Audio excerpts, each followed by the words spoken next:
Salam. Bildiğiniz kimi son zamanlarda TikTok platformasında Sevik adında bir ateist, aktif bir belə deyək də təbliğatla məşğul oldu. Bu günləri təsadüfən qarşıma çıxan bir canlı yayımdakı bir diyaloqa şahid oldum. Orada heç bir belə deyək də məlumatı olmayan, sadəcə səmimi olaraq ağıllı bir insan, Allaha inanan bir insanın, Allahı varlığına inanan bir adamın onlarla etdiyi söhbət ərzində bir sual yönləndi ki, niyə Allah qadının verdiyi döş kimi kişiyə də döş veribdir? Qadın ondan evlat bəsləyir və bu kişidə nəyə lazımdır? Yəni biraz öncə baxdığın zaman məntiqli görünür sual öz özlüyündə, amma bunun nə üçün olduğunu dalınca da belə bir açıqlama gətirdilər ki, 6 və 12 həftəlik müddət ərzində yəni bu qadın və kişi bəlli olmur. İkisi də eyni şəkildə inkişaf eləyir. Sonradan kişi olacaqsa da onda yumurtalıqlar və xəya formalaşır və bundan da kişilik bəlli olur. Bir ifadəsi ortaya qoyuldu. Amma əsas məsələ burada sual budur ki, yəni Allah öncədən bilmirdim ki, bu kişi olacaq yoxsa qadın, əgər Allah varsa, yəni onların iddiasında, niyə ona qədər bu mərhələ ilə gəlir? Bu əslində bunların sualı deyil. Bunlar bunu tapıb ya da yeni ortaya çıxan bir şey deyil. Bu sual zaten ateistlər tərəfindən şablon suallardan biridir ki, tez-tez inançlı adamlar üçün verilir. Amma bunun qısa və net, belə deyək də, sadə cavabları da var. Kişilərdə də döş, yəni məmə ucu və süd vəzləri olması inkişaf prosesinin, yəni embrional mərhələnin nəticəsidir. Biraz açaq bunu. İnsan ana bətnində formalaşmağa başlayanda ilk mərhələdə kişi və qadın bədəni demək olar ki, eyni şablon üzərində inkişaf edir. Yəni başlanğıcda hər embrionda, bunu da onlar da deyibdi fakt olaraq, mən də təkrar deyirəm bu sözləri. Məmə ucları formalaşır. Süd vəzinlərinin ilkin strukturu yaranır. Sonra isə cinsiyyət hormonları əsasən testosteron deyilən bir devriyəyə girir və kişi bədəni fərqli istiqamətdə inkişaf edir. Amma artıq yaranmış bəzi strukturlar, məsələn, məmə ucları qalır. Yəni bu, sonradan xüsusi olaraq verilmiş bir şey yox, ilk ümumi yaradılış planının qalıqıdır. Bəs funksiyası varmı deyə bir sual verilir. Praktik olaraq kişilərdə süd vəzləri aktiv deyil, çox nadir hallar istisna olmaqla təbii ki, əsas funksional rolu yoxdur yəni. Amma bədəndə hər şey yalnız birbaşa istifadə üçün olmur. Bəzi şeylər yaradılış prosesinin mərhələlərinin izi kimi qalır. Məsələn, köbəyin anadan qidalandığı kimi köbək ondan ötürüdür. Yəni ana bətndə lazımdır. Amma dünyada buna ehtiyac yoxdur da. Bu dəqiqə bu köbəyimiz ki var aşağıda. Bunun bu dünyada bizim ehtiyac yoxdur. Amma bu ana bətnində lazım olub, orada var olubdur. Sonra kəsilir çıxandan sonra və onun izi burada qalır. İndi biz deyə bilərik ki, köbək nəyə lazımdır? Belə bir məntiq də doğru olmaz təbii ki. Biraz düşüncə tərəfli olaraq baxsaq məsələyə, bu məsələyə belə də baxmaq olar. İnsan bədəni bir anda hazır paket kimi yox, mərhələli və nizamlı bir sistemdə formalaşır. Bu sistemdə ilkin plan ortaqdır. Sonra fərqlər yaranır. Yəni sualın cavabı bu lazımsız əlavə deyil, yaradılışın mərhələli quruluşunun nəticəsidir.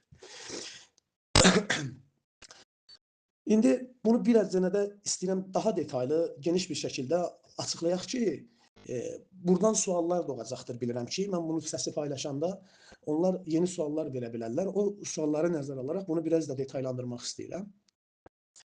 Deməli, Allah bilmirdimi sualı istiqaməti səhv qoyulur. Yəni bunlar burada mən birinci mərhələdə bu prosesi haqqında məlumat verdim. İndi burada bunların sualı var ki, Allah bilmirdimi? Yəni bu kişi olacaq yoxsa qadın? Zaten öncədən bunu bilirdi ki, buna məsələn üzr istəyəndə xəya verəcək, yumurta kişidə orqanı yaranacaqdır bunda. Ona görə də bunu nə edirdi ki, süd vəzi və yaxud da ki, məmə ucları verirdi. Bunu Allah bilmirdimi? Sualı istiqaməti bu istiqamətdə qoyulan bu sual səhv bir sualdır. Səhv sual olaraq qoyulur. Bəli, bilir. Amma burada əsas məsələ bu deyil. Sual belə olmalıdır əslində. Allah niyə hər şeyi bir anda yox, mərhələli yaradır? Belə bir sual verə bilər. Yəni mərhələli yaradır. Çünki Quran-ı Kərimdə Allah Həd surəsi 5-ci ayədə biz sizi yaradılış ardından yaradılışla inşa etdik deyir.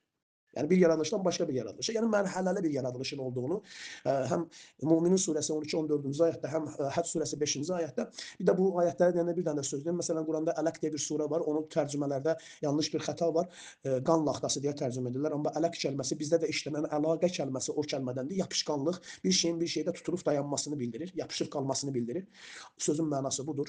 Laxta qan demək deyil. Sadəcə bu cahiliyyə ərəblərinə Quran gəldiyi zaman onların belə deyək də varsayışı idi ki, ələq kəlməsi, yəni bir qadın uşaq məsələn tez bir düşük edərsə də onun qırmızı rəngdə olduğunu görürlər. Halbuki o qırmızı rəngdə olması onun belə deyək də qadının o heyz menstruasiya qanının rəngi ona hopması və onun ondan qidalanması nəticəsində o rəngi almasıdır, amma o qan laxtası deyil yəni. Neysə, sözümüz bu deyil. Mövzumu sadəcə bunu da bir qeyd olaraq vurdum. Qaydaq mövzunun üstlərinə. Düzdür, bu mənim sahəm də deyil. Sadəcə amma bildiyim qədərində bir şey varsa da bunu da inşallah paylaşmağı özümə borc bilirəm. Yəni bu sual yanlış sualdır ki, birincisi ki, Allah bilmirdimi? Sualı belə qoymalıdırlar ki, Allah niyə hər şeyi bir anda yox, mərhələli yaratmadı? Belə bir sual qoya bilərlər. Və yaxud da niyə mərhələli yaradır? Bir anda yaratmır, niyə mərhələli yaradır? Belə bir sual qoya bilərlər, qoysalar. Məsələn, sizi mərhələlər halında yaratdı deyə dediyimiz kimi ayə var dedik. İkinci, ana bətndə bir yaradılışdan digərinə keçirir. Quran ayəsinə görə. Bu o deməkdir ki, proses məqsədin bir hissəsidir. Sadəcə vasitə deyil. İkinci, niyə əvvəl qadın kimi başlayır? Əslində bu belə deyil. Bu da yanlışdır. Yəni bunların tezini, o ateistlərin ortaya qoyduqları bu iddiaları çürütmək üçün bu sözləri deyirəm. Birinci qadın kimi başlayır, sonra kişiyə çevirir. Və yaxud da kişi orqanı verərək kişi olur. Yəni proses eyni gedir, sonra belə yəni qadın kimi deməkləri doğru deyil. Qadınla kişininki eyni gedir, eyni formada gəlir, sonra fərq yaradır. Bu əslində burada belə deyək də bir hiylə var. Özləri qəsdən bunu eləyirlər. Yəni bir daha deyirəm, niyə əvvəl qadın kimi başlayır? Əslində bu belə deyil. Bu çox yanlış yanaşma tərzidir. Yayılmış yanlış bir ifadədir. Birbaşa ateizlərin hiləsidir yəni. Əvvəl qadın kimi yox, neytral, yəni ortaq model kimi başlayır proses. Prosto onlar bilirlər ki, insan anatomiyasından məlumatı yoxdur çox insanların. Buna görə də istifadə edirlər. O demək deyil ki, mən çox məlumatlıyam. Amma ən azından onlar bir şey deyəndə ya biz o sahəni bilən birini dəvət eləməliyik, ya da ki, deməliyik ki, qoy mən bunu araşdırım, sizə cavab verərəm. Burada qorxulu bir şey yoxdur, utanmaqlıq da bir şey yoxdur. Yəni bir adam bilmədiyi halda davam edirsə də, bilən kimi davranırsa, o özünü biabır edəcəkdir nəticə olaraq. Və bir çox insanları da belə deyək də ateist fikirli insanlara daha çox özlərinə güvən verəcək və yaxud da ateist kimi olmayanlara da şübhəyə sala bilər. Deməli, buradan nə anladıq? Birinci başa düşdüyümüz bu oldu ki, əvvəl qadın kimi yox, neytral, ortaq model kimi başlayır. Yəni, nə tam kişi deyil, nə tam qadın. Aydın nə demək istəyirəm? Sonra hormonal siqnallar gəlir, bədən istiqamət seçir. Bu, qadından kişiyə çevrilmə deyil. İki mümkün istiqamətdən birinin aktivləşməsidir. Üçüncü, niyə birbaşa kişi kimi yaratmır? Yəni birbaşa kişi kimi, birbaşa qadın kimi. Sadə bir cavab. Çünki sistem belə daha sabit və funksionaldır. Yəni Allahın seçimi budur da. Sən elə bilsən nətər gəlir məsələn bir evi tikirsən, bir ev deyirsən niyə bunu belə bu üslubla tikirsən, bu birisi üslubla niyə tikmirsən? O üslubla tiksəydi yenə gəlib eyni sual verir ki, bu niyə bunu bu metodla, bu üslubla elədin, bu birisi ilə eləyərdin? Zaten bahanə ürətmək istəyən adam hər halda bir bahanə verir. Yəni bu günlər əsas sənə nə lazımdır? Bunu yaratdı, bunu formalaşdırıbdı da, bu metoddan istifadə edibdir. Bir nöqsan var, yox. Yox, sadəcə burada niyə o birisindən belə də eləyə bilərdi, niyə belə elədi? Bu artıq nə bilim, yəni aydındır yəqin ki nə demək istədiyimi. Bu artıq ağ niyyət deyərəm bunun ardında dayanır. Yəni insanları yanlış şübhəyə salmaq üçün şeytanlıq, bunun adı şeytanlıqdan başqa bir şey deyil. Biraz mühəndis dili ilə deyək bu məsələni. Əgər hər şey sıfırdan ayrı-ayrı dizayn edilsəydi, daha çox səhv, daha çox xaos olardı. Amma ortaq baza üzərindən inkişaf, yəni ortaq bir baza üzərindən inkişaf daha effektiv, daha uyğun, daha nizamlı olur. Yəni bu belə deyək də çatışmazlıq yox, optimizasiya olunmuş sistemdir. Sonra dördüncü məsələ, burada gizli incəlik var. Əslində bu etiraz özünü təkzib edir. Son olaraq inşallah yekunlaşdırmağa çalışacağam.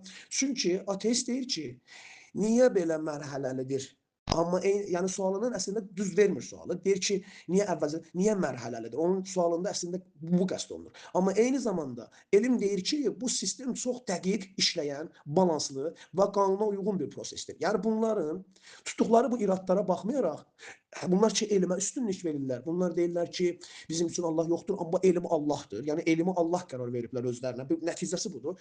Halbuki elm təsdiqləyir ki, bu ən dəqiq prosesdir. Bu belə olmalıdır. Bundan başqa bir yolu yoxdur. Əgər bu ən mükəmməlidir. Zaten Allah mükəmməldir.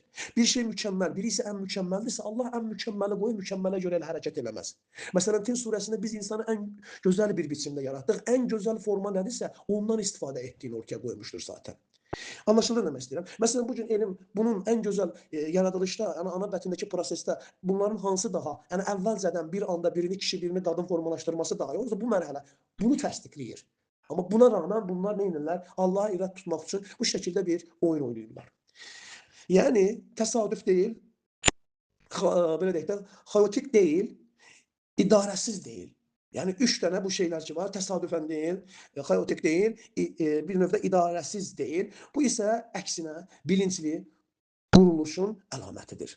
Qısa və sərt nəticə olaraq desək, bu sualın cavabı bir cümlədə Allah nəticəni bilir, amma yaratmanı hikmətli proseslə həyata keçirir. Embrion qadın kimi başlayıb kişi olmur, ortaq əsasdan uyğun istiqamətə yönəlir yəni. Anlaşıldı? Qısa və sərt cavab olaraq əsas mesaj kimi bu dediklərimizin hamısını toplayıb qısa bir sərt bir cavab verəsi olsaq bütün bu kimi ateistlərə Allah bilir. Amma yaratmanı bir anda yox, mərhələlərlə edir. Bu acizlik deyil, hikmətdir. Allahın qoyduğu hökmdür, hökmündəki hikmətidir. Aydındır? Ateist sualına birbaşa cavab. Embrion əvvəl qadın deyil, ortaq modeldir. Sonra kişi və ya qadın istiqaməti aktivləşir. Bu dəyişmə yox, seçimdir. Bu bir cümləlik nokaut, yəni belə deyək də, cavab verəsi olsaq, bu niyə belədir? Sualı deyil, niyə mərhələlidir sualıdır. Cavab Allah yaratmağı mərhələlərlə edir. Quranda da bayaq dediyimiz kimi Həcc 5-də və yaxud da ki Müminin surəsi 12-14-də bu göstərilir. Əgər hər şey bir anda yaradılsaydı, qanun olmazdı. Halbuki Allah kainatı qanunlarla idarə edir. Embrion inkişafı da bu qanunların bir hissəsidir.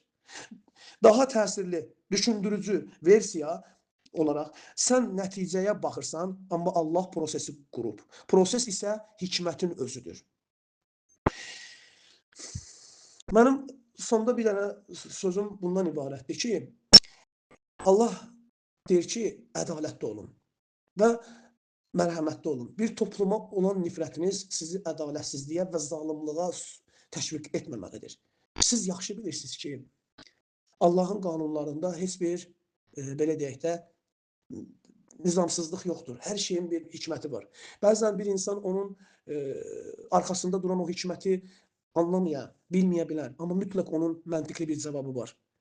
İnsan anadan gəlmə mütləq hər şeyi bilən deyil. Zamanla bəzi şeylərin fərqinə varır. Bəzi doğru bildiklərinin yanlış olduğunun fərqinə varır.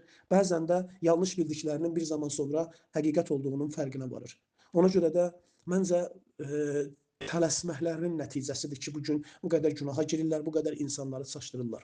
Quranda bir kəlmə var. Allahu Saməd sözü var. Yəni asılı olmayan, ehtiyacsız olan anlamı. Dünyada bütün məxluqat bu sifətdən uzaqdır. Heç bir varlıqda, belə deyək də, asılılıq ehtiyacı xali deyil. Yəni hamısı asılıdır. Səbəb və nəticə qanunu Allaha aid deyil. Allah bundan belə deyək də qıraqdadır. Əgər desək ki, Allah da səbəb və nəticə qanununa girir, o zaman səməd ifadəsi Allah üçün keçərsiz olur. Odur ki, bəziləri deyirlər ki, niyə Allah hər şeyi bir şeyin vasitəsilə eləyir, niyə onu ayrıca eləmir? Çünki Allah məxluqatı səməd sifətindən yox, ehtiyaclı sifətindən ortaya qoyubdur. Yağış birbaşa mütləq yağa bilməz öz-özlüyündən. Onu buludların hərəkətinə bağlayır, müəyyən bir proses mərhələlərinə bağladığı kimi bütün varlıq aləmini hər zaman bir-birinə ehtiyaclı halda saxlayır ki, bu nizam qorunsun. Bunun da bir hikməti var. Nəysə, sözüm onda deyil. Sonda bunu başqa bir ateistin bir fikri yadıma düşmüşdü, ona görə bura əlavə etdim. Allah bizləri haqq yoldan ayırmasın. Əmin olun ki, Rəbbimiz hər şeyə cavab vermişdir və hər bir şeyin bir hikməti vardır. Ona görə də bu kimi insanların şübhələrinə düşüb Allaha qarşı bədgüman, pis düşüncələrdə olmayaq.